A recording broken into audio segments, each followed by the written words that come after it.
charla, esta convocatoria a 25 años de que una comitiva de nuestra central, de la CTA, viajó a España a entregar las denuncias que no se podían hacer acá en ese momento, y a 25 años que se declara en esa investigación a través de los aportes de nuestros compañeros y compañeras de la central, de organismos de derechos humanos, de organizaciones sociales. El juez Baltasar Garzón declara en un hecho histórico como genocidio lo que había pasado durante los años de la dictadura militar, la última dictadura genocida. Pensarnos de ese momento, pensar en una central que no solo peleaba por aumento salarial, por jubilaciones dignas, por trabajo digno, sino una central que se hacía cargo de la recuperación de la justicia, la verdad y la memoria de este país. Y hay que seguir luchando por memoria, verdad y justicia. Y para terminar la impunidad, porque hace pocos días murió impunemente y libre uno de los cómplices de la dictadura cívico-militar, Néstor Grindetti, que fue cómplice, que empezó a trabajar en el Grupo Sogma en el año 78. Grupo Sogma es el grupo de la empresa Macri, el grupo de la familia Macri, que Macri anda diciendo por ahí que fue una tragedia lo de la dictadura y un curro el tema de los derechos humanos. No fue ninguna tragedia, no fue ningún curro, fue un genocidio. La familia Macri entró con 6 empresas a la dictadura y salió con más de 46 empresas.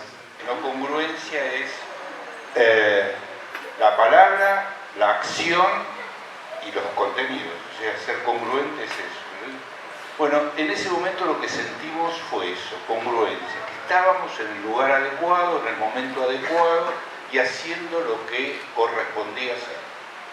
A mí me tocó, como abogado, hacer la parte legal y aprendí mucho más de lo que pude enseñar. Es decir, aprendí, por ejemplo, que el derecho va mucho más allá que los derechos sociales o los derechos que entiende un laboralista.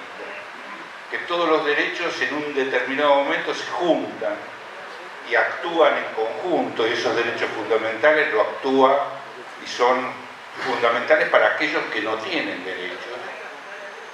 Y que los derechos sociales no son una isla, sino que tienen contenidos que están relacionados con otros derechos, a los cuales dos grandes compañeros trabajaron asiduamente, que son Horacio González en materia constitucional y en materia de derecho penal internacional, Juan Carlos Capurro, que conformaron el equipo de abogados que asesoraron. Bueno, descubrimos, y mucho con el impulso de Víctor, yo no sé si ustedes conocen que Víctor impulsa, es decir, nos juntaba temprano a la mañana y nos impulsaba y nos iba diciendo cuáles eran las reflexiones que él hacía respecto a la violación a un derecho de huelga, o sea que estaba prohibida la huelga, que estaba prohibida la negociación colectiva, que la ley de control del trabajo fue recortada, que los trabajadores estatales fueron prescindidos,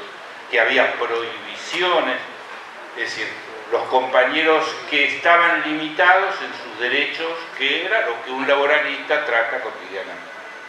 Entonces, el hecho concreto de que haya debate si era o no un genocidio, fue una caracterización muy importante que se hizo desde ese espacio.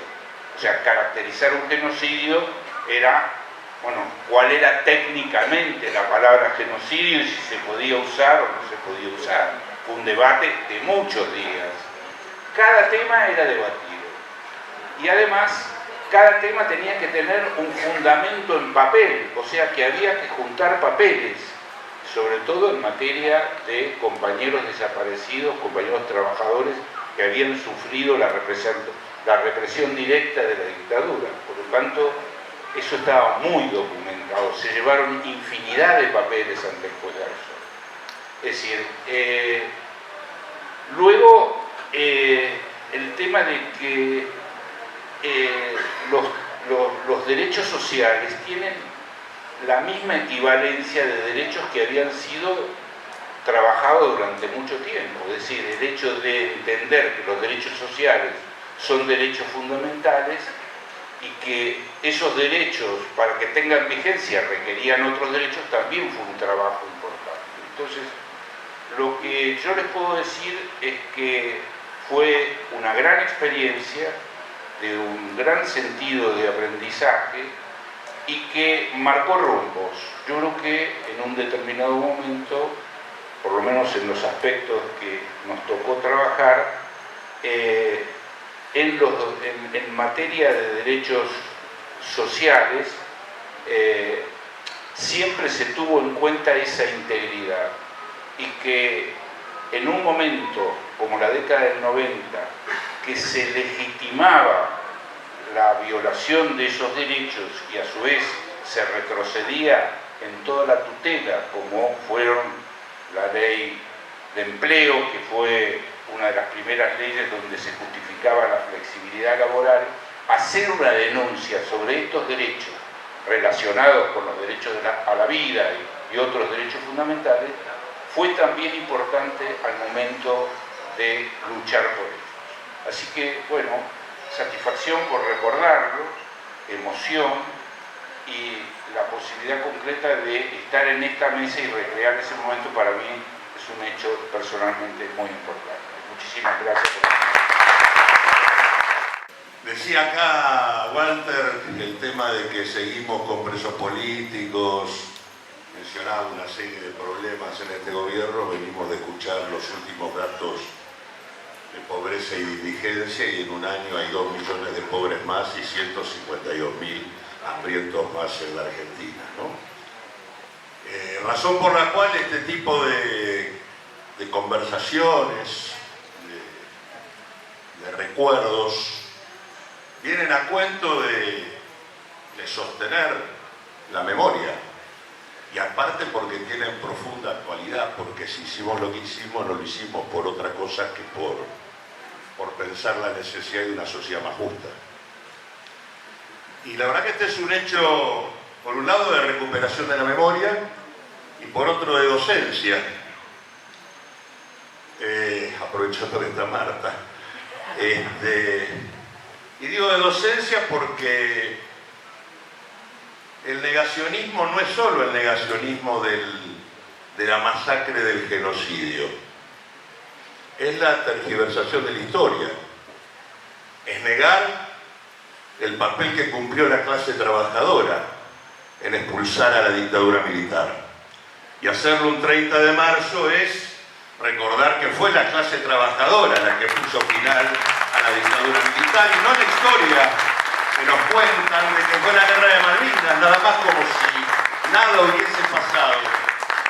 Y creo que además es recuperar también un hecho histórico, porque en realidad fue como una revancha.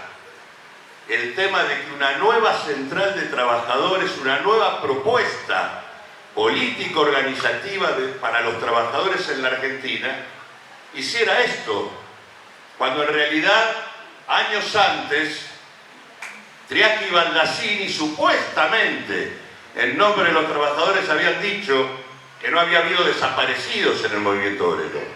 Por lo tanto, fue un hecho histórico que la Central de Trabajadores de la Argentina hiciera la presentación que hizo y planteara la caracterización del genocidio en ese momento.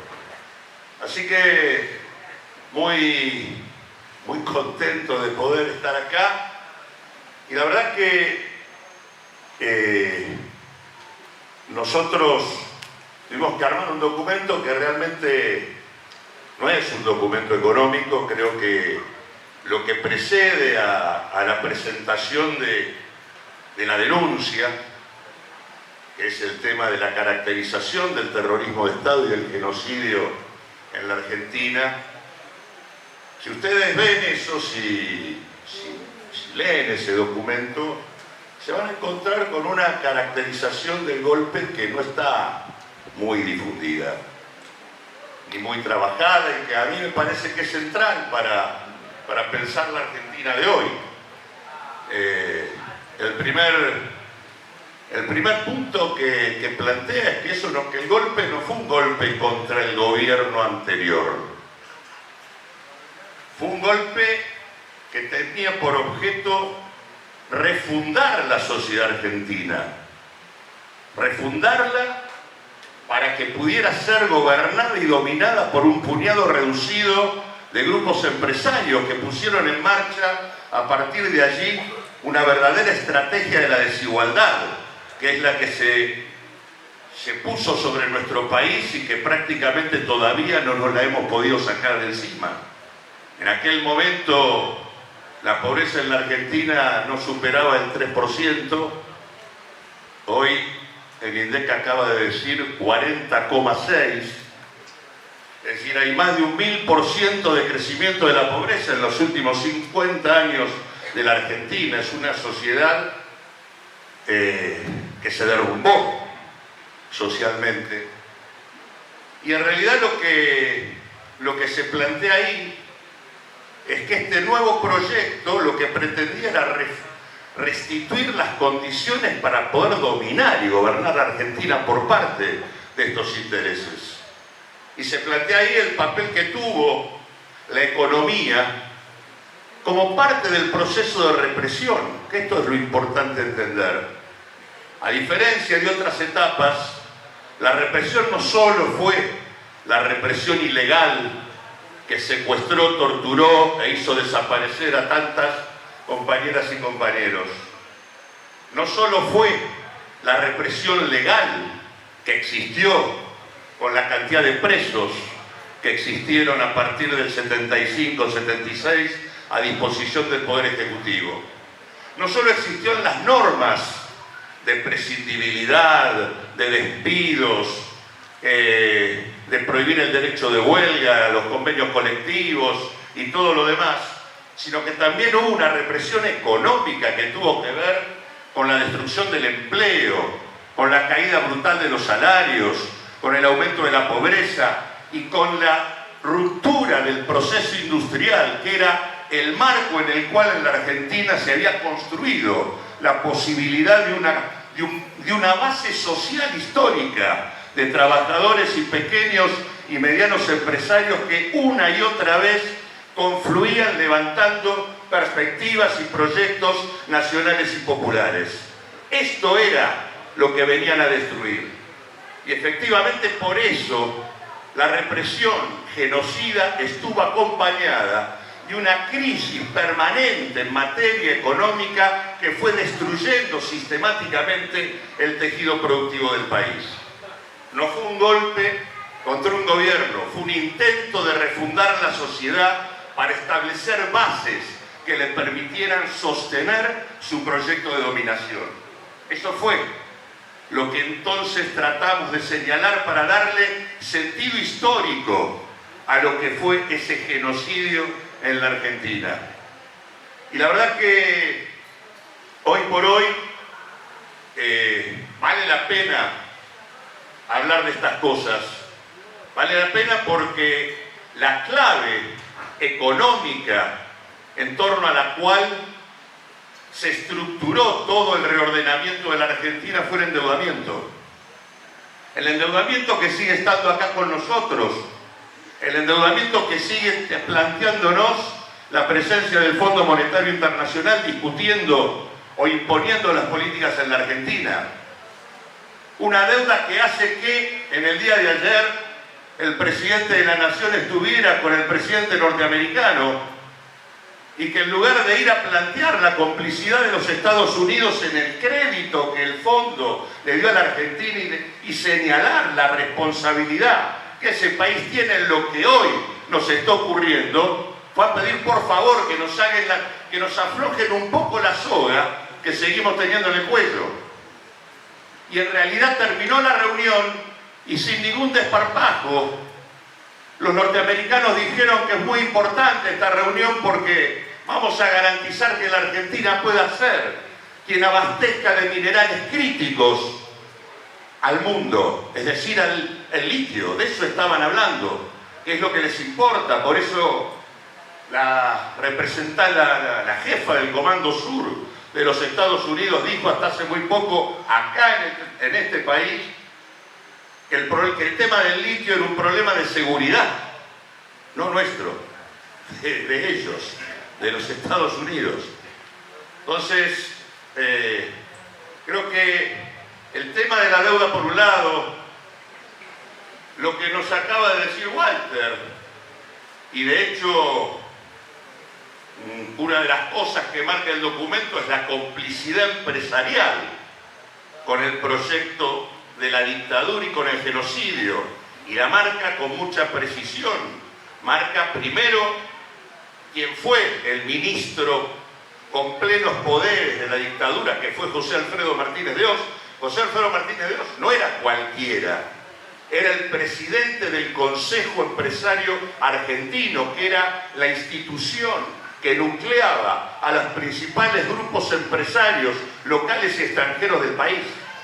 Martínez de Oz era el presidente de Asindar, que es uno de los grupos empresarios que hay un anexo dentro del documento donde demostramos la complicidad de esa empresa que tenía un centro de detención y tortura adentro de la propia empresa Asindar en Villa Constitución.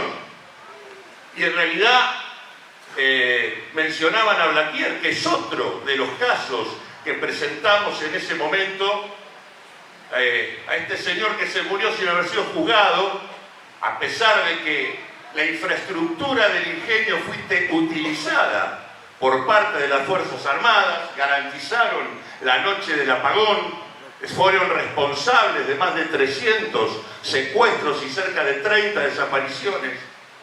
La complicidad empresarial tiene que ver con el hecho de que el 66% de los funcionarios del gabinete económico de la dictadura eran representantes de las principales empresas del país.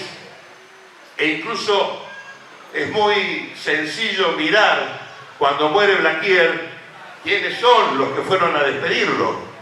Y se van a encontrar con todos los que todos los días nos cuentan por qué hay que seguir garantizando el ajuste, la exclusión y la desigualdad en nuestro país.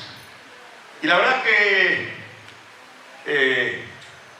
hay otro elemento más que sinceramente no lo tengo claro. En realidad, si no fuera porque al frente del Ministerio de Defensa hay hoy un compañero al cual le tengo mucho afecto, que es Jorge Tayana, y a quien seguramente voy a tratar de consultar sobre esto que voy a comentar acá, porque me resulta sumamente preocupante.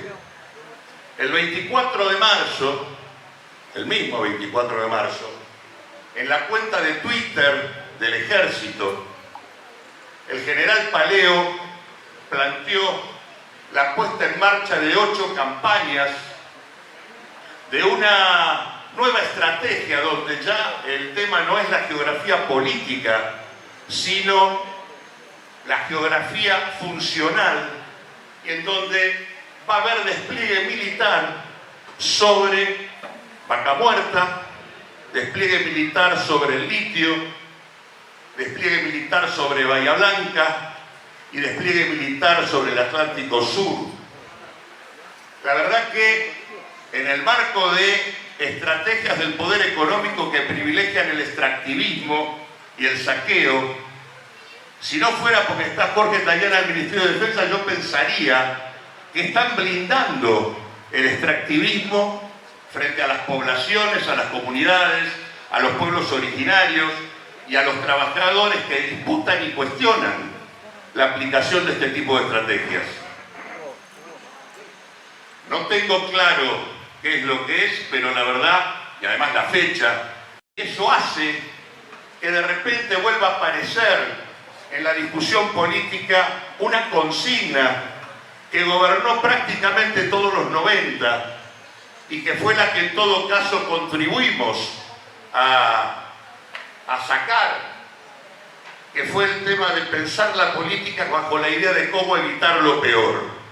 Si hay algún impacto del genocidio y del terror sobre la vida política de la Argentina, es pensar en términos de cómo evitar lo peor. El tema no es qué es lo que hay que hacer, sino cómo nosotros hacemos para que no vuelva el genocidio, cómo nos bancamos una estabilización y un ajuste por el miedo a la hiperinflación, cómo nos bancamos la flexibilización laboral por el miedo al desempleo.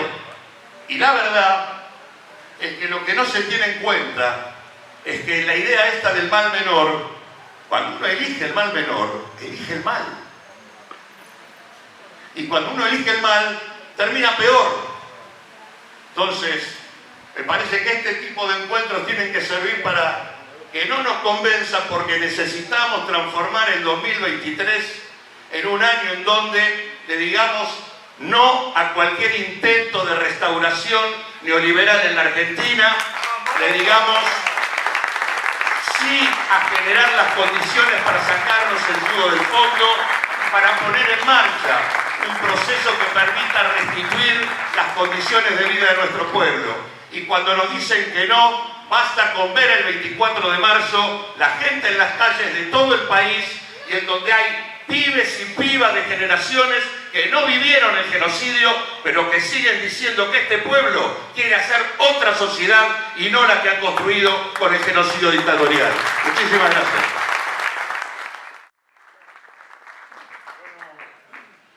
Buenas tardes, compañeras, compañeros. Para mí es una emoción muy grande y tengo que decirles, por supuesto, agradecerle a Walter, a los compañeros y compañeras que han trabajado, que también nos han recibido, al Centro Cultural Pérez por abrir este ámbito a que nos podamos expresar y dar testimonio de nuevo, como se dio hace 25 años, como se dio en luchas previas y como lo tenemos que seguir dando a ese testimonio de la dictadura, a lo que vino la dictadura, que tan bien y tan profundamente nos ha desarrollado acá los compañeros que me han precedido, especialmente Claudio en el tema del negocio. Víctor, yo quería, estos eventos, estos encuentros, generan en muchos compañeros emociones y quisieran estar acá, pero la vida, los años, alguna enfermedad de por medio, alguna cuestión cardíaca, qué sé yo, acá en La Plata, antes que viniera, me mandó un compañero, me dice: estimado Víctor, lamento no poder estar en el acto recordatorio de esa denuncia protagonizada por nuestra central, que fue un hecho que marcó el camino más trascendente de una organización de los trabajadores en su lucha por memoria, verdad y justicia. Abrazos fraternos para De Genaro y demás compañeros de lucha.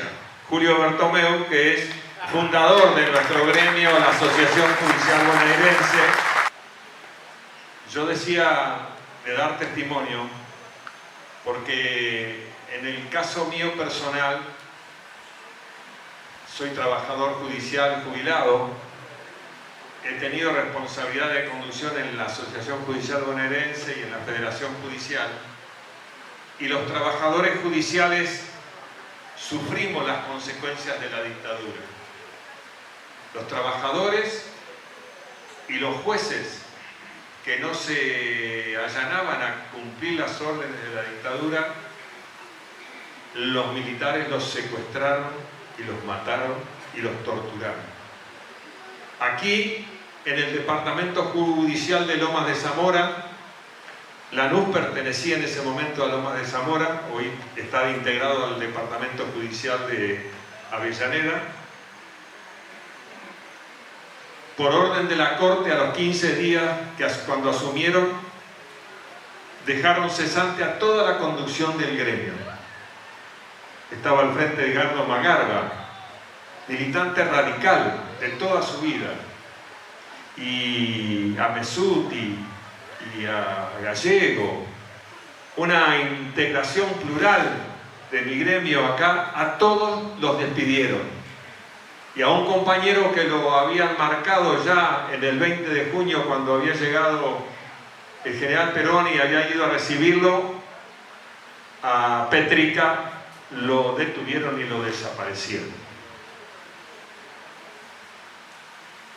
Nosotros, yo y los compañeros, teníamos la preocupación porque había jueces y había un gobierno que después de la sentencia a la Corte, limitada pero sentencia a la Corte, del juicio a las juntas, después de ese episodio, el gobierno de Alfonsín avanzó con la obediencia debida y el punto final.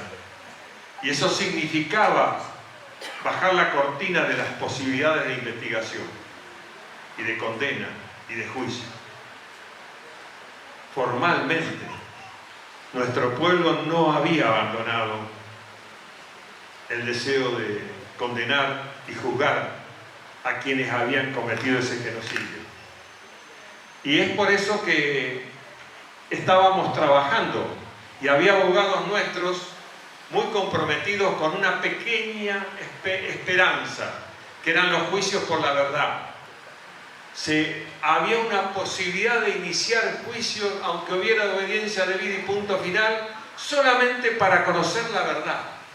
Y eso empezó a funcionar 2 años después de nuestro viaje el primero fue en La Plata. Y ahí trabajaron mucho abogados como Antonio Cortina y otros compañeros de La Plata, de la PDH de La Plata, para encontrar, y algunos jueces también de la Cámara Federal de La Plata que contribuyeron con sus fallos a que se abriera una instancia posterior. Pero quiero decir, cuando nosotros les llevamos esa idea de ir a Madrid, al juzgado de Garzón, tuvimos una resistencia. Nosotros teníamos otra base, no teníamos la academia, no teníamos el código, no teníamos leyes, al contrario, teníamos barreras.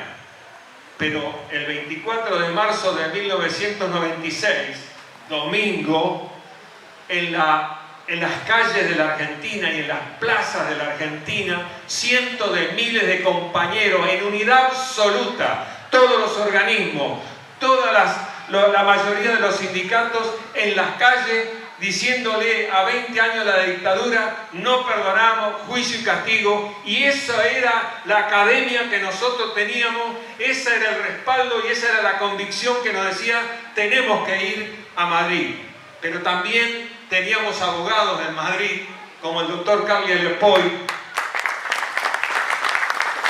que estuvo en este lugar fundamentando las razones por qué había que ir a Madrid y explicando. Entonces, claro, hubo que convencer, hubo que decirle a Carly que fuera a hablar con los abogados desde la academia, para explicarles, porque nuestros abogados, muchos, no los compañeros de la CTA, pero otros decían, no, el juicio hay que hacerlo acá, hay que condenarlo con jueces de acá, no hay que ir a España. Bueno, esas cosas que eran razonables. Se rompieron todas esas barreras y pudimos ir a dar testimonio. Acá se ha hablado de Alberto Morlachetti y de Alberto Piccinini, se los ha mencionado muy bien. Ahí en esas fotos que están ahí, que la compañera de la biblioteca y del archivo de la CTA ha puesto, son muy interesantes porque son las fotos de ese momento en Madrid. Están las fotos de los compañeros, está Marta trabajando con la máquina y con Piccinini haciendo las presentaciones.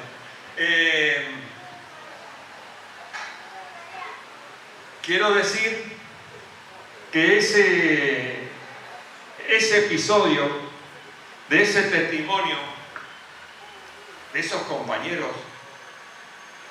como Alberto Piccinini, conmovido hasta casi el nivel de las lágrimas, junto con Alberto Morlachetti, hablando de lo que Claudio decía. ¿Qué había pasado en Villa Constitución? Martínez Dios era el presidente de la empresa más importante del acero y habían reprimido ya en el 75, habían secuestrado y matado compañeros.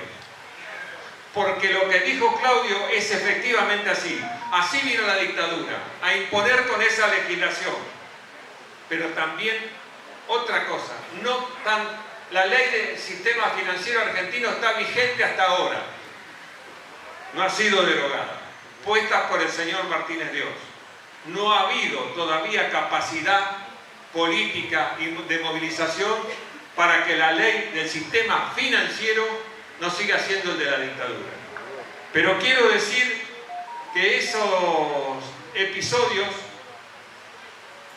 la dictadura, lo que vino también es a meter terror. La desaparición, la tortura, el despido, era disciplinar a los trabajadores por terror, por miedo. Y efectivamente había miedo.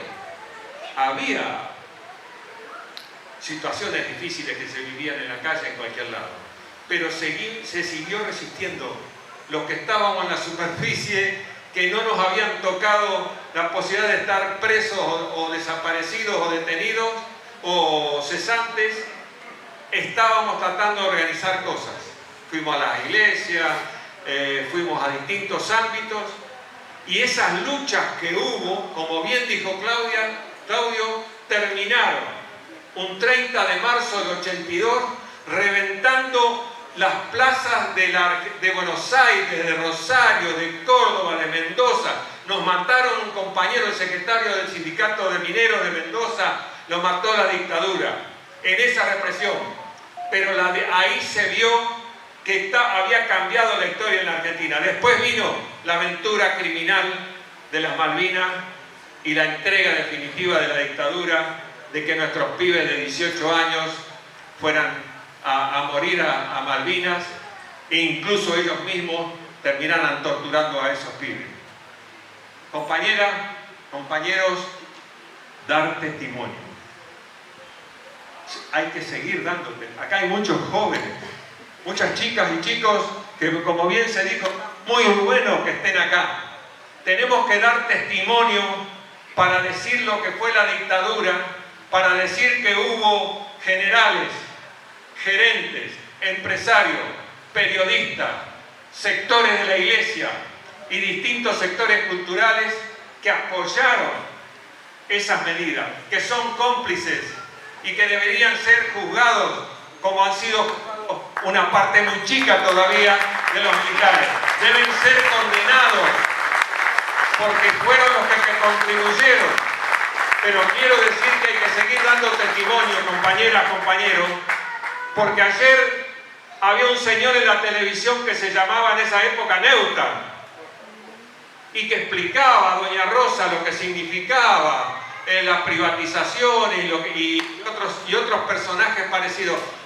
Ahora, hoy no está Neuta, pero hay otros iguales o peores a Neuta que todos los días envenenan la cabeza de millones de argentinos que a través de la televisión, la mayoría de los canales de televisión están al servicio de que nos encontremos como mínimo hasta el mal menor. La mayoría de ellos no vienen por el mal menor, vienen por todos los medios de comunicación que representan intereses económicos. Pero también hay sectores de la cultura, también hay sectores, como acaba de decir Claudio, que empiezan a rodear con el ejército los ámbitos de nuestra soberanía, que garantizan nuestra soberanía, para cuidarla desde el ejército y quizás empezar a limitar las acciones. Hay que seguir dando testimonio de que la dictadura, que fue derrotada por nuestro pueblo, pero que la legislación sigue vigente, que los gerentes de la dictadura no son los de ayer, son nuevos, pero la mayoría de ellos siguen queriendo apropiarse de todas las ganancias. Por eso saludo este ámbito y este lugar de testimonio. Testimonio para quebrarle el brazo a todos estos personajes siniestros y, como dijo Claudio, que el 2023 reciban un cachetazo los que promueven la pérdida de soberanía, la pérdida de dignidad de nuestro pueblo, la perspectiva de tener un futuro, enamorarse de nuestros pibes. Muchas gracias, compañeros, y felicitaciones. Por el momento en que estamos haciendo esto y lo que estamos recordando y lo que estamos planteando. Fue una decisión convocar este acto. Fue una decisión. 30 de marzo se va a acabar la dictadura militar. Nos juntábamos alrededor de una bandera que decía paz, pan y trabajo y nos reprimían durante 4 horas y combatíamos en la calle de la capital con los vecinos tirándole cosas desde la ventana a los policías, como en la época de las invasiones inglesas, abriéndonos las puertas para que pudiéramos entrar. Más de 3.000 o 4.000 presos esa noche que marcaron un punto terminal de la dictadura militar. Yo sentí, acá terminó. Después que hicieron Ventén, lo hice Neuter, agradeciendo la Thatcher. No se puede ser general de una guerra antiimperialista quien era representante del ejército de Estados Unidos. No se puede. Por eso ese señor que estaba ahí no podía representar una vocación que sí el pueblo tenía, defender las Malvinas porque son nuestras, y a esos pibes que se estaban ahí inmolando y que habían sido llevados sin ninguna protección, sin ninguna potencialidad, pero nuestro pueblo sí estaba dispuesto a defenderlo. Por eso fue una huida más rápida esa derrota, pero se había acabado el 30 de marzo. Claro, necesitan no decir esto. Se está por conmemorar 40 años de democracia. Se habla de 40 años de democracia como si la democracia fuera una forma de gobierno. La democracia no es una forma de gobierno. La democracia es un proceso permanente que se va construyendo para que decida la mayoría respetando a la minoría. En todos los órdenes, en las organizaciones sindicales, sociales, deportivas e institucionales. La democracia no es una cosa estática, es un proceso colectivo de construcción de poder. Y no aparece. Aparece el 10 de diciembre o el 30 de octubre, pero no aparece la construcción del poder que volteó a esa dictadura militar. Es un debate, porque la memoria está viva. El negarlo es tratar de quitarnos el verdadero valor de que lo que construye el poder es nuestro pueblo. Que tenemos problemas y que nos podemos equivocar, pero que sigue siendo lo mejor que tenemos. Ese pueblo que fue capaz de hacer ese 30. Ese pueblo que fue capaz de comerse 20 años de haber recuperado esas instituciones constitucionales. A mí me gusta decir eso, más que la democracia. Y haber esperado y soportado la obediencia debida, haber agrandado, participado, llenado la CONADEC cuando se abrió la posibilidad y fueron nuestros sobrevivientes a plantear lo que había pasado ahí, héroes que fueron a decir lo que había pasado y significó el juicio a los militares. Fue importantísimo, pero después vino la obediencia debida, el punto final. Después vino el indulto. No, el indulto a los genocidas. Debo confesar que yo en esa época, cuando se firmó el indulto, renuncié a lo que era la Conducción Nacional del PJ. Era Claudio Lozano, Germán Aldana, renunciamos un montón. No se podía aceptar. No tenía nada que ver con nuestros sueños, con nuestras posibilidades. Lo que había sido un sueño venía para destruirnos. Como lo dijo Dromi, todo lo que debiera ser estatal será privatizado. Lo confesaron con toda claridad, sin tapujos. Esa tergiversación nos sumió en otra gran caída, porque no nos olvidemos que 2 años antes se caía a nivel internacional todo el campo socialista y nos decían que la historia se había acabado y que se había terminado la lucha de las ideologías, que no había más, que había que aceptarlo, que había que tener relaciones carnales y íbamos al primer mundo con Estados Unidos. Y pasamos todo ese desierto y la verdad que hicimos peleas porque resistimos, nosotros fuimos parte de ese proceso, pero debo confesar que pensábamos que era una dictadura feroz la que habíamos pasado. Yo no tenía conciencia del genocidio, la verdad. La tuve mucho después. Primero llorando, porque cuando Menem gana en el 95, evidentemente lloramos mucho.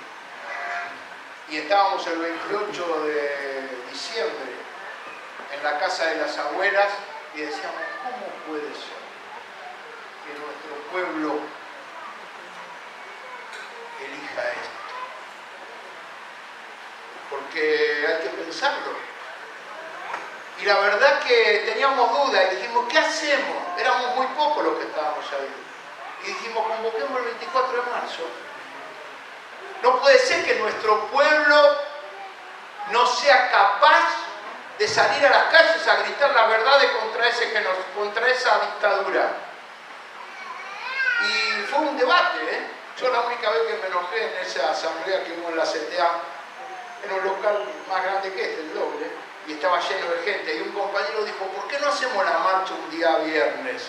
Porque era domingo el 24. Y porque uno a veces piensa esas cosas.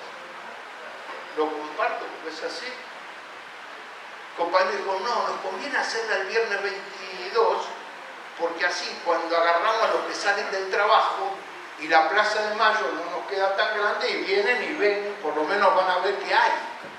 Fue la única vez que me enojé ese día y dije, ¿cómo vamos a subestimar tanto a nuestro pueblo?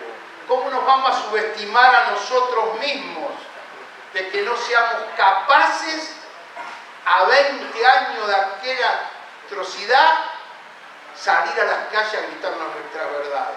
Y la verdad que fue impactante. No solamente la llenamos el domingo, decía Walter, Eve de Bonafini insistió a hacer un amanecer con toda la banda de rock. Estábamos todos sufriendo, sufriendo porque decíamos, acá termina esto en cualquier represión, los muchachos quieren tomar la casa de gobierno y ¿cómo hacemos? Porque estaba todo. Decíamos, no, y nosotros queríamos la marcha, queríamos el pueblo en la calle, y el domingo se llenó de familia. Íbamos con la familia por todos lados porque se estaba jugando lo esencial y llenamos esa plaza. Ese 24 de 1996 empezó la marcha Verdad, Memoria y Justicia, que es la que viene haciéndose desde ese momento y que sigue siendo del pueblo, no de ningún sector, ni siquiera nuestro. Eso es muy importante entenderlo. Va más allá, esto que explicaba Claudio y lo que sabemos todos. ¿Qué hace que los pibes que no conocen ese genocidio llenen las calles? Y no solamente en la Plaza de Mayo, en el país.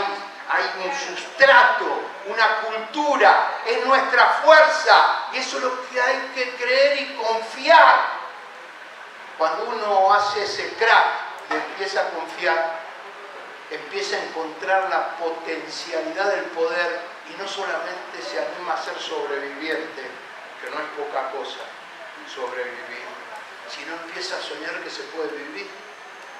Y hay que empezar a soñar que se puede vivir. Y esto para mí es un abrazo al alma impresionante de todas mis compañeras y compañeros, los que fuimos y los que estamos, y los que son el futuro de lo que puede pasar. Es empezar a sentir que tenemos que dejar de ser sobrevivientes para vivir. Ese 96 fue un quiebre. Hay otros quiebres en nuestro país, El 19 a la noche, cuando tiramos abajo el estado de sitio, y ahí sí terminó la dictadura, ese día, ese 19 a la noche de diciembre del 2001. Claro, y hay muchos más, cuando el pueblo asoma y es protagonista. Nosotros fuimos vehículo para eso, no somos los que generamos ese hecho. Por eso, cuando nos enteramos que Carles Lepoy, no lo conocíamos, yo no lo conocía, que había sido detenido antes bajo disposición del Poder Ejecutivo como cachorro antes del 76, ahí estaba con cachorro ahí en La Plata, y como estaban de antes le dejaron ir a España, ¿no? Estaba bajo el Poder Ejecutivo, y se fue, y defendiendo a los inmigrantes le pegaron un tiro y quedó cuadripléjico. Una fortaleza de un nivel impresionante, y a pesar de eso era capaz en el 96 de llamarnos y decirnos: los fiscales progresistas de España son capaces de presentar la propuesta de hacer un juicio aquí en España. Acá no había obediencia debida, punto final. Dijimos, vamos. Y lo que hicimos fue empezar a financiar, juntábamos guita, a Adriana Carlos de la Gorde, a Jorge Guad, a todos los que habían estado en los campos de concentración, los llevamos y los mandamos, los apoyamos. Las centrales de España nos acompañaron, se empezó a generar todo un movimiento, y fueron. Y cuando detuvieron a Cavallo y a Silingo, dos represores, le pararon el juicio a Garzón. Perdonen que yo cuente esto, por ahí lo alargo, pero porque ahí aprendí lo que significa genocidio. Hasta ese momento yo no pensaba en eso. Y la importancia que tiene y que va a tener para nosotros.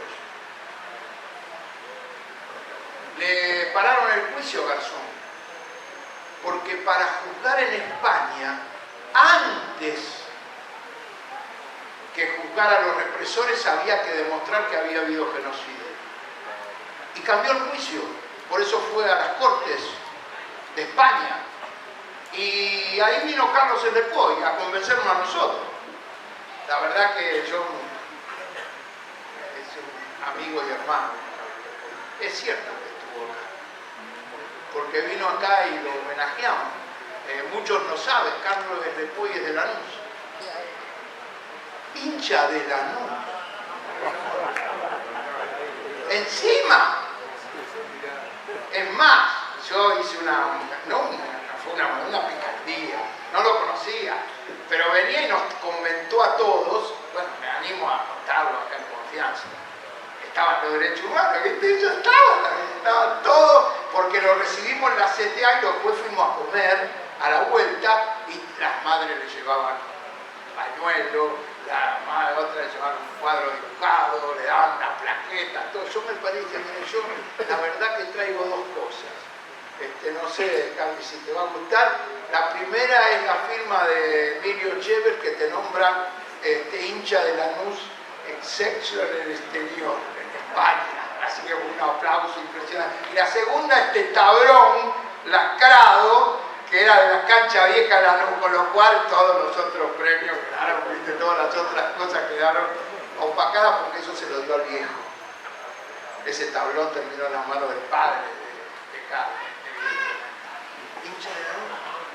Es más, en esta ciudad tiene un reconocimiento el Club Lanús, la Comisión de Derechos Humanos le ha hecho un reconocimiento, para nosotros un orgullo, pero vino a explicarnos, a convencernos. Nosotros, ¿qué teníamos que decir? No estuvimos en el campo de concentración. Claro que habíamos tenido represión, nos rajaron, nos echaron, nos metieron en cana, pero no habíamos estado en el juicio penal. Y él nos explicó la importancia que tenía, y entonces empezamos a hacer la CTA. Esto que decía Horacio, la claridad de Claudio, que con otros compañeros como Basualdo y demás fueron capaces de iluminar muchas ideas. Claudio tiene el privilegio de haber sido uno de los primeros que enseñó economía a las madres de Plaza de Mayo allá por el 78. Empezaron a aprender. Los conocí cuando Pérez Esquivel le dieron el premio Nobel, porque estaba por esos lados. Él hizo en el movimiento. Juntamos a Baldini y a Pérez Esquivel. Era la resistencia, ¿no? Cuando juntamos a Pérez Esquivel y Baldini, cuando a Pérez Esquivel le dieron el premio Nobel. Ahí nos conocimos en el sindicato. Bueno, eso fue después el beso. Eso yo cuando se peleaban, pero ya teníamos, ya estábamos, ¿no? Ya éramos muy amigos. Ahí ya éramos compinche. Pero esos dos brazos, los derechos humanos y el movimiento obrero, que tratan de separarnos permanentemente y que son los brazos que hemos sido capaces de derrotar a la dictadura. No nosotros, el pueblo. Ese pueblo que se expresó y nos convenció. Y fuimos. Yo la verdad que puedo compartir acá con muchos de ustedes que uno de los momentos donde uno dice la vida sirve para algo es cuando nace un hijo. Cuando nace un hijo, una hija, puede decir, viví, valió la pena. Es un momento mágico, es el milagro, yo siempre lo asocio al milagro. Pero debo confesar que ese día lo dije y se ven las caras que estamos después en la conferencia de prensa de felicidad y de plenitud, que sentí que mi vida había valido para llegar a ese día. Lo dije, me tocó a mí abrir delante del juez Garzón. Estábamos con Alberto Morrachetti, con Alberto Piccinini, con Juan Carlos Camaño, con Víctor, con Marta, con los abogados que nos acompañaban. Nos habían acompañado los secretarios generales de todas las centrales de España, caminando hacia la Audiencia Nacional. Y bueno, obviamente yo estaba temblando. Tenía 5.000 folios escritos que habían sido construidos durante meses, porque habíamos juntado nombre por nombre de cada desaparecido construido por los sindicatos y las comisiones internas de todo el país. Cuando entendimos que había que ir, empezamos a buscar. No es una construcción nuestra, es colectiva y de todo el país. Cuando hablamos del apagón, lo hicieron los compañeros del Ledesma, que estaban ilegalizados, y Olgarede caminaba sola en la plaza dando vueltas, pero los compañeros se la rebuscaron para darnos los nombres, como pasaron en cada uno de los lugares. Construimos una perspectiva que nos permitió estar ahí. Yo, la verdad, yo no creo en los cosas de mi país. Fue lo primero que le dije. Digo, estamos acá porque siento que tenemos que estar. Yo estoy de casualidad, como creo que todos nosotros estamos de casualidad acá. Porque podíamos no haber estado. Ahora estoy seguro que estaríamos. Si no estamos nosotros y acá, también habría otros. Como iba a estar otros si no estábamos en el juicio. Nos tocó a nosotros, pero porque era una construcción colectiva que estaba ahí. Se aflojó porque yo dije una barbaridad ahí y la paró a la taquígrafa y la hizo él. Le dijo, si ustedes están de acuerdo, yo prefiero que se vayan y quiero escucharlos. Y después arreglamos que ponemos la cosa. y hablamos. Duró mucho tiempo. Nos reímos, lloramos, fue impresionante. Yo recuerdo que estaba conmovido. Yo recuerdo, Marta llevó el libro de actas de Cetera, ella no lo va a decir, llevó el libro de actas de Cetera, donde cada reunión se contaban los desaparecidos, los que no venían. Esa era la realidad. La historia de la represión, genocidio en Argentina. Pero también, además de llevar eso, llevamos una historia de la lucha y de la resistencia de los trabajadores ante el juez. No somos solamente víctimas, somos protagonistas de la construcción de una alternativa diferente. Estábamos ahí gracias a que habíamos hecho y realizado el 30 de marzo y que seguíamos peleando, y en 96 nos dio la posibilidad de estar ante el juez. Y es claro que tardamos, porque se aprobó a los 3 años que había genocidio y empezaron a pedir las extradiciones de los militares. Mientras tanto acá íbamos marchando, el frenazo, tirábamos abajo el gobierno y empezaba otro tiempo y se derogaban las leyes de obediencia debida y punto final y el indulto, cuando ya estaban por decidir la Corte Suprema si tenían que ir a España o no. Y decidieron que tenían que ser juzgados acá. También ese juicio incidió para que decidieran transformarlo en un juicio penal. Y por eso, compañeras y compañeros, si yo no lo digo, me sentiría muy mal. Todos peleamos por estar para que los militares estén presos. Todos. El pueblo.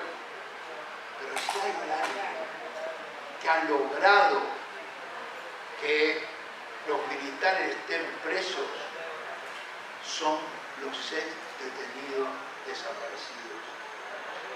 Esos compañeros y compañeras que cuando se los llevaron tuvieron que soportar, por algo será. Y después, cuando se quedaron, tuvieron la posibilidad de estar por casualidad vivos, como estamos nosotros, también tuvieron que soportar durante muchos años el por algo será. Y gracias a esto, que fue terminar con la impunidad, pudieron vomitar lo que vivieron ahí adentro, porque se hace juicio penal y tienen que ir a decir, como lo dijo Cachorro ese día que sudábamos y se equivocaba: este es el que me torturó, este es el que asesinó, este es el que mató. El juicio penal. Por eso, compañeras y compañeros, hoy ni siquiera hay un juicio único. Tienen que ir a todos los juicios y repetir. Tienen que seguir cargando el infierno y no olvidarse de ningún nombre, porque si no, no hay juicio posible. Por eso, inmensamente es el pueblo argentino que ha peleado contra la impunidad, pero si hay militares presos, es gracias a la lucha de los detenidos desaparecidos, que son los verdaderos héroes en esta historia contra la impunidad.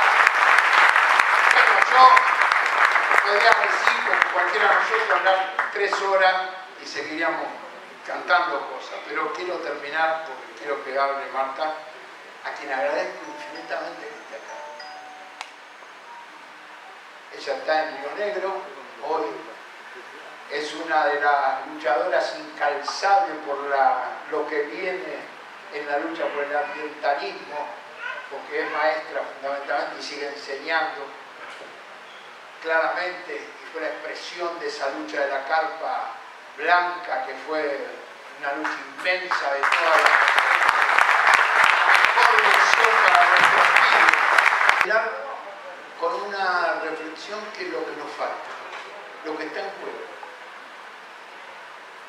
Ustedes saben que nosotros tuvimos la posibilidad de hacer 2 grandes marchas organizadas por todos los sectores. Porque siempre hay no voy a decir, ¿no? Los documentos que Abel Gutiérrez, recordar todas las discusiones que había, hay que poner esto, como si los documentos fueran muy importantes. Después nadie los escucha, además la gente va, viene, va, desborda, hace todo. No quiero decir que estoy en contra de los documentos, no, por favor, que no se transmita eso, es muy importante. Se pone a escribir 80, como el otro día, lo que dijo Claudio. Había más gente en las calles paralelas que en la plaza. Hoy caminabas por todos lados y estaba lleno. Ibas a la plaza y estaba media vacía. Porque el pueblo está en la calle. Somos dueños, poder, protagonistas. Pero hubo dos marchas muy importantes. Una fue la del 96, que se inició esto de los 24 de marzo. Porque antes marchamos el 10 de diciembre. Memoria, verdad y justicia fue la consigna. Por eso se llama eso. Después se quiso hacer una organización, ya ahí no queríamos porque la organización empezaba a definirse sobre esto, sobre aquello, y no es así. Nosotros vivíamos el 24 de marzo. Pero el 2001 había tanta crisis de representación que resolvimos volver a hacerlo todo. Fue un momento de unidad de todo el campo popular, el 2001. No por casualidad hicimos el frenapo, la marcha grande, el 19 de diciembre. No es una casualidad. Veníamos del foro de Porto Alegre, donde todos los resistentes nos dimos cita del mundo y gritamos otro mundo es posible. El 24 tenía que ser de unidad y fue de unidad. Y hicimos una consigna única. No era solo memoria, verdad y justicia, sino planteamos el genocidio impune de ayer es la causa del genocidio por planificación de la desigualdad de hoy. El hambre, la pobreza, la precarización, la entrega y el saqueo. Es otra vuelta de tuerca. No es solo recordar, es saber la causa, es entender.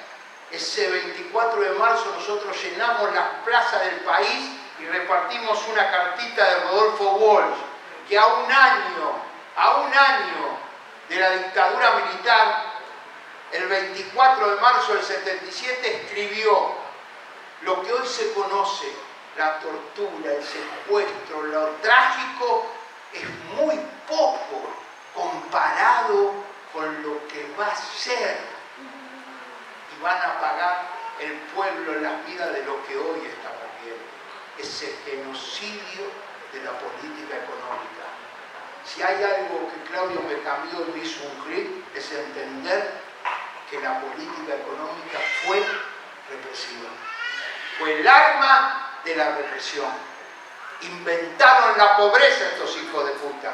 Inventaron el hambre. El hambre y la pobreza es la herramienta de disciplinamiento más importante y por eso nunca más bajó después de recuperar las instituciones y no hay ningún gobierno que baje esto, porque es la herramienta de dependencia más importante que ellos manejan.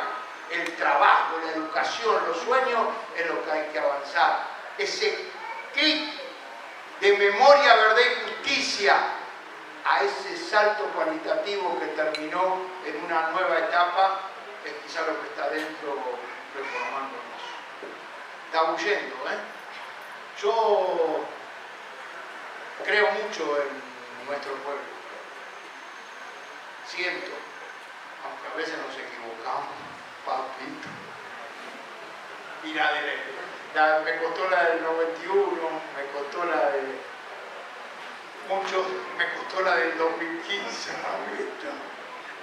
muy difícil, pero creo, y nuestro pueblo está en una tensa calma, no quiere lo que está pasando y está desanimado, está definido, no quiere eso, no se siente representado por lo que está pasando, pero tampoco quiere volver a otra cosa, y está discutiendo.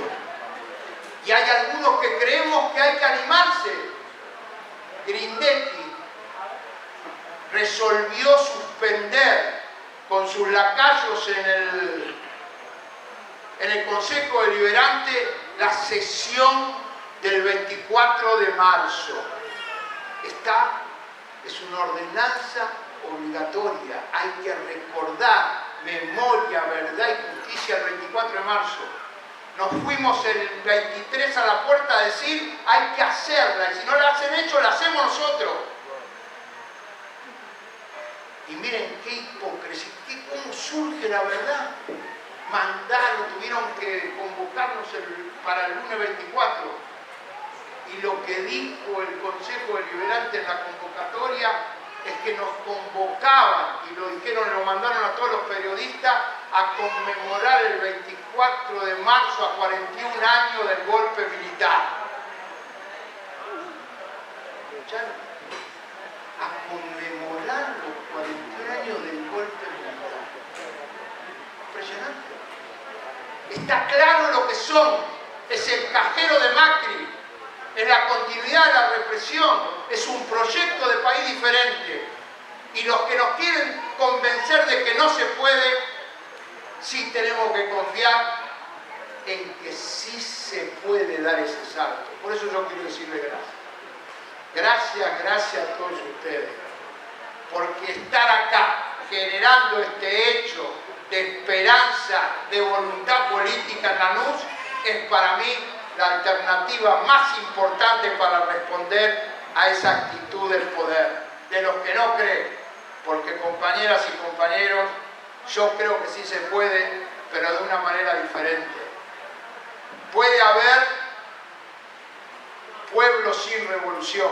Puede haber lanusense sin un gobierno popular, pero lo que no va a haber es un gobierno popular sin los lanusenses, como no va a haber revolución sin pueblo.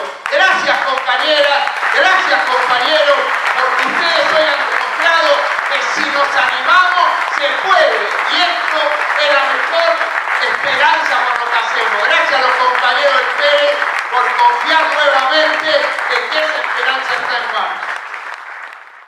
¿Por qué allá en marzo del 98 decidí que tenía que integrarme a los compañeros que íbamos a España a hacer la denuncia?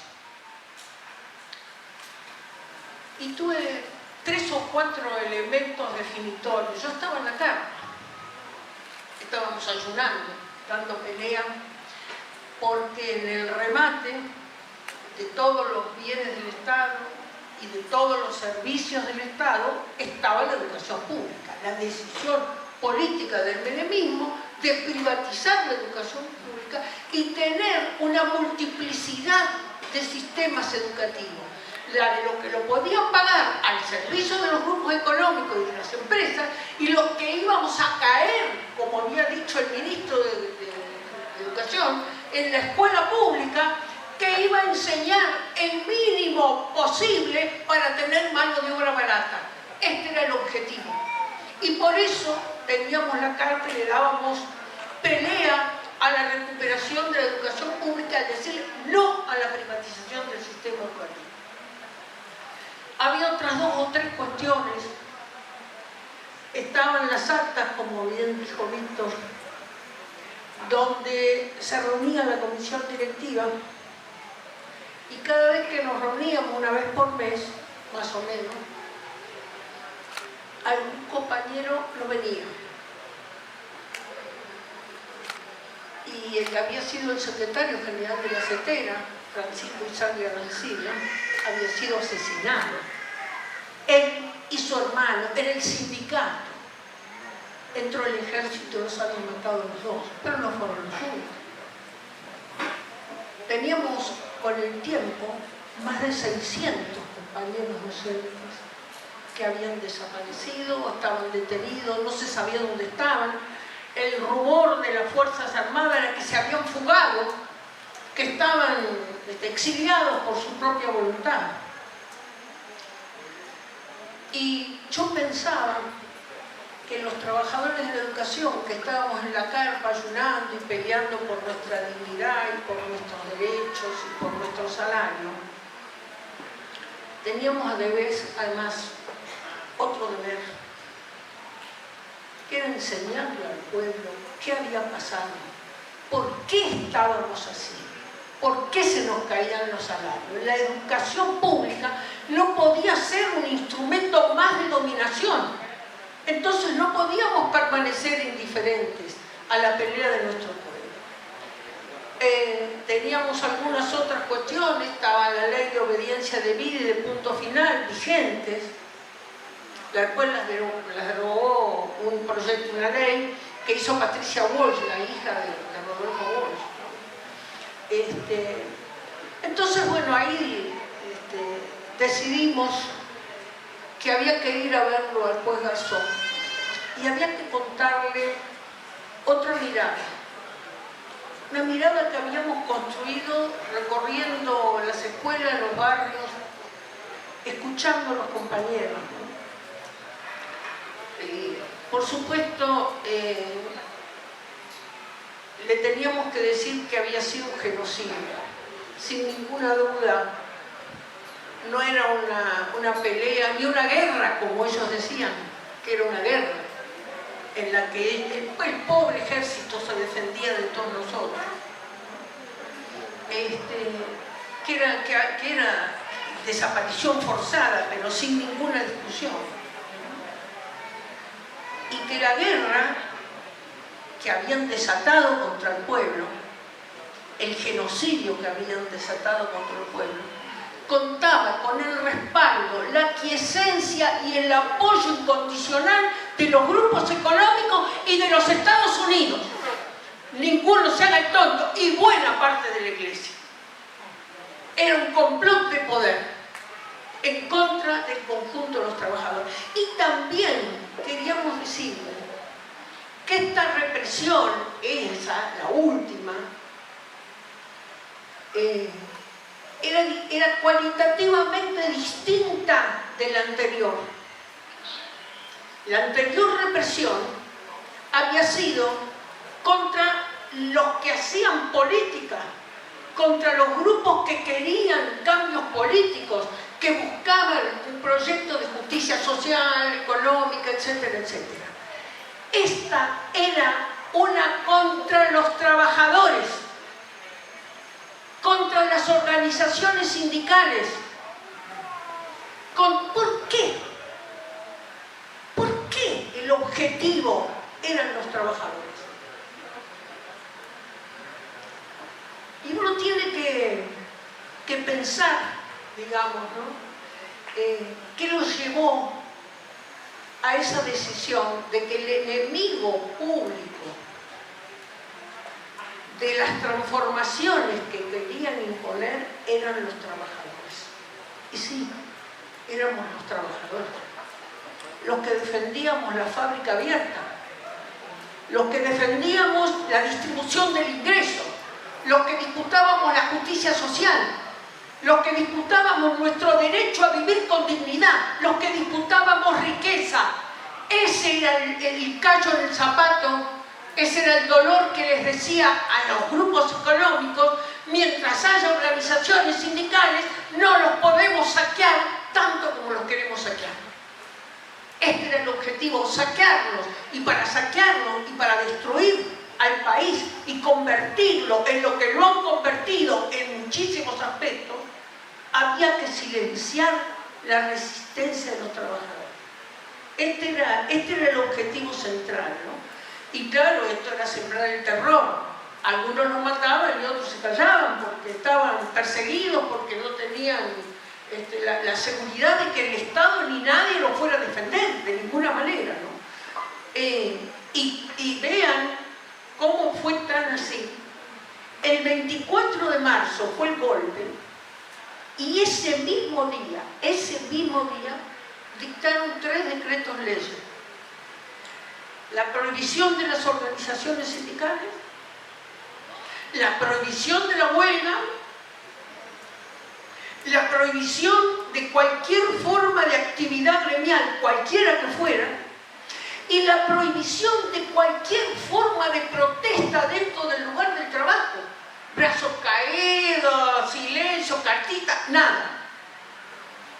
Esto fue la primera medida, el primer día, diciendo: hay que silenciarlo, hay que ponerle una mordaza, hay que impedir que los trabajadores sean un obstáculo para el saqueo que necesitamos realizar. Por supuesto, uno se pregunta, yo me pregunto, después de esas luchas, claro, los 9.000 compañeros inciden, ¿no? Pero, ¿cómo puede ser que estemos como estamos? ¿Cómo pueden ser las cifras de Claudio? La pobreza, la exclusión, la desindustrialización, la pérdida, pero absoluta, de bienes nacionales. ¿Cómo puede ser que las empresas nos saquen absolutamente todo? El oro, la plata, el agua, la tierra, las posibilidades de recuperar, el saqueo de nuestra flora, los incendios, las 7 millones de hectáreas de bosques desaparecidos, y no tengamos nada que decir. Es cierto que fue genocidio, pero al genocidio le siguió el industricidio, y al industricidio le sigue hoy el ecocidio, que destruye absolutamente la naturaleza, que es la única posibilidad que tiene un pueblo de recuperarse. ¿Cómo se recupera un pueblo sin la base material del planeta? Sin comer. Con el 76% de todos los ríos contaminados como tiene la República Argentina. ¿Cómo nos recuperamos?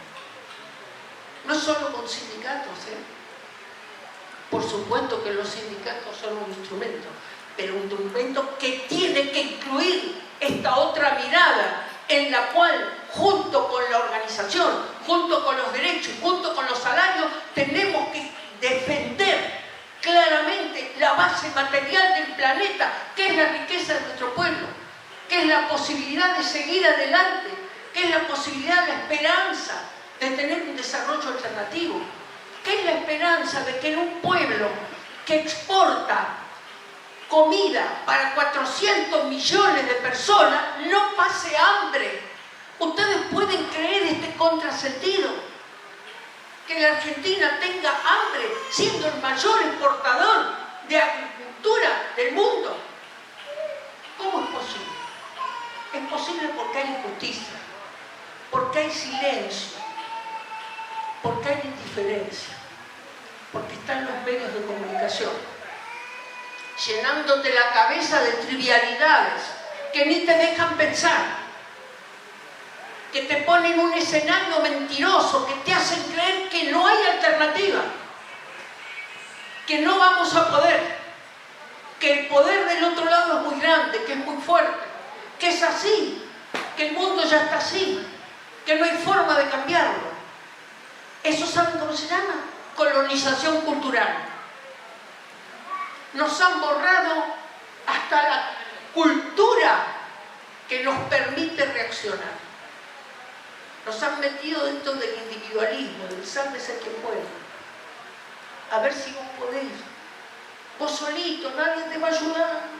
Tratando de encontrar los caminos vos solo, ¿no? Bueno, hoy no estamos acá solamente para recordar el pasado.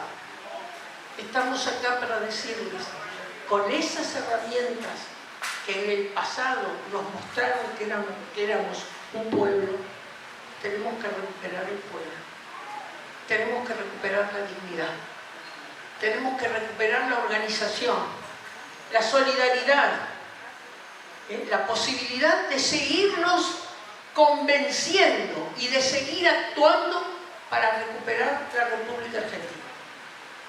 No es poco, es un camino inmenso. ¿Hay inconvenientes? Sí, hay inconvenientes. El primer inconveniente es la deuda. ¿Qué es la deuda? Una herramienta de dominación. Hay un librito precioso, pequeño, que escribió un economista norteamericano que se llama John Perkins. Se llama Memorias de un sicario económico. Y cuentan cómo a él lo contrató la CIA. Y le pidió, le pagó, y le pagó por años, un trabajo de investigación para determinar qué países del mundo eran los que tenían más riquezas naturales. Lo que fuera.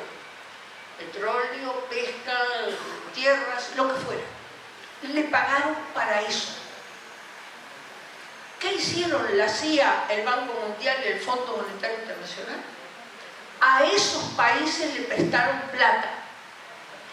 Si los funcionarios eran corruptos, mejor. Porque el objetivo nunca fue que la devolvieran.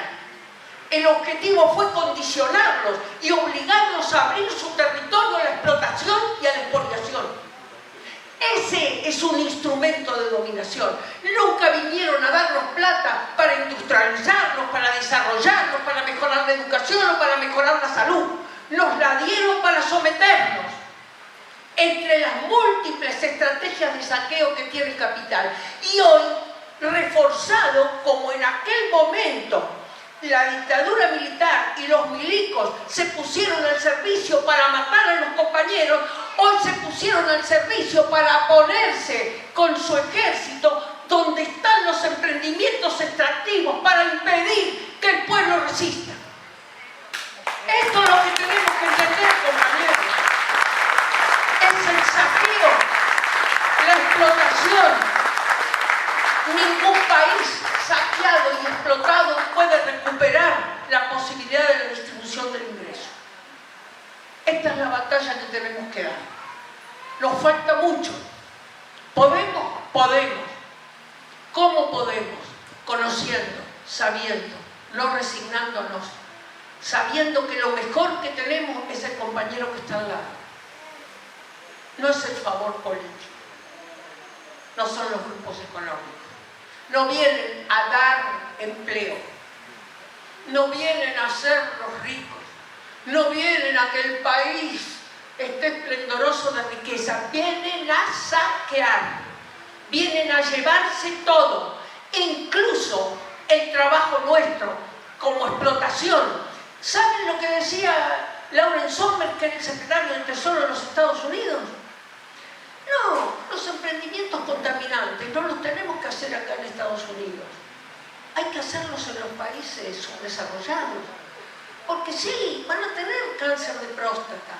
Pero en general, por las condiciones de vida, se mueren antes del cáncer de próstata y nadie se termina dando cuenta que los estamos matando. Bueno, compañeros, tenemos que aprender a no dejarnos culturalmente dominar. Ese es el rol de la escuela. Por eso desde la Talpa decidí que teníamos que ir a hablar con Baltasar Garzón. No solo, y gracias a eso Silingo se comió 22 años de prisión. Silingo era el aviador que tiraba en 2 vuelos, hizo uno de 13 compañeros y otro de 17 compañeros, pero era un cristiano. ¿Saben qué hacía el desgraciado?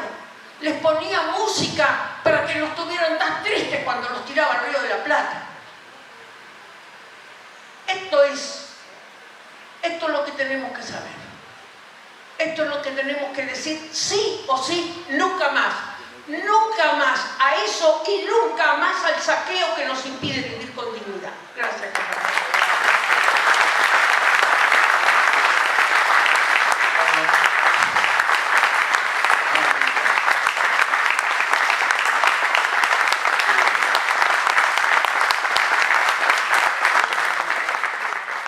30.000 compañeros detenidos desaparecidos. ¡Presente!